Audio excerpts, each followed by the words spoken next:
Meanwhile, the boys are being boys, and the folks in the locker room under the Trump administration are doing Trump things. They're fighting out loud in public and very rudely, if you will. Elon Musk actually has been slamming Peter Navarro, the Trump's advisor for money, and called him spiffly a moron. In other words, we're not going to repeat here because we don't want to get demonetized.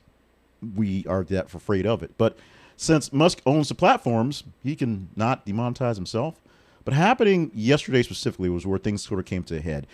For weeks back and forth, Elon Musk and Peter Navarro have been going back and forth on this tariff thing. Now, remember, the senior trade advisor, Peter Navarro, for President Donald Trump, is spotting the words that Trump wants him to say about how tariffs won't be bad, we'll get through it, it'll be fine. The big issue is buddy in chief, that's CEO of Tesla and of SpaceX, as Elon Musk, doesn't like tariffs. Mostly because he has a lot of foreign interests going other places. And on his platform that he owns, of course,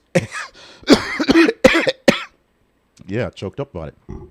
X, Twitter, of course, basically called him truly a moron and dumber than a sack of bricks, which he later had to retract because he apologized to bricks because it was an insult to them that he called Navarro that dumb. He also dropped out a bunch of other things that are just really repugnant and words we don't use anymore.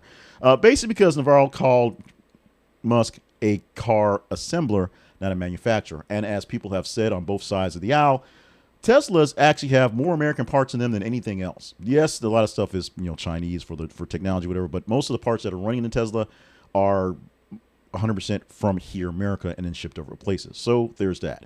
So what this is a personal beef with Elon Musk, and one more thing where it may be the signs, a harbinger of the end of Doge, or at least the end of Musk's term, because he has a limited amount of time he can be a special worker for the government without being a worker for the government. So that time is coming close, and we look like it's going to be pushing off to other things, like going back to work going forward. But we do have this very public, very nasty fight that the press secretary had to go out and say, well, boys will be boys. It's so great you can see us being transparent as opposed to just being rude to each other and showing just how bad it is in the locker room. And the problem with that is you can have a bad locker room if you're winning on the court.